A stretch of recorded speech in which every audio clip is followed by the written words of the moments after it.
Today I will be showing you how to remove all of these emblems or badges from the back of your Subaru Crosstrek.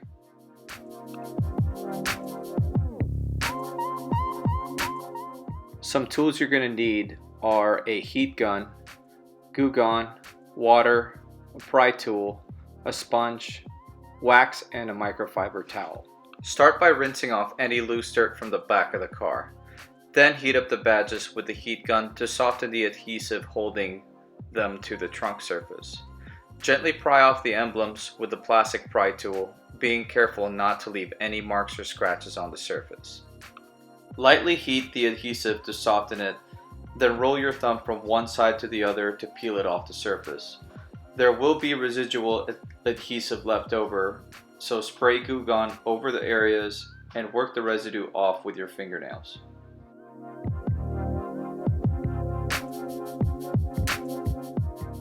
Once you have most of it off, you can use the coarse side of a sponge to help get any remaining residue off.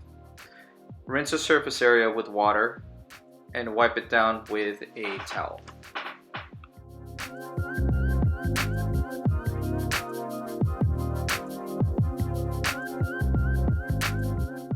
The final step is to apply wax to the paint surface and hand polish the area with a microfiber towel.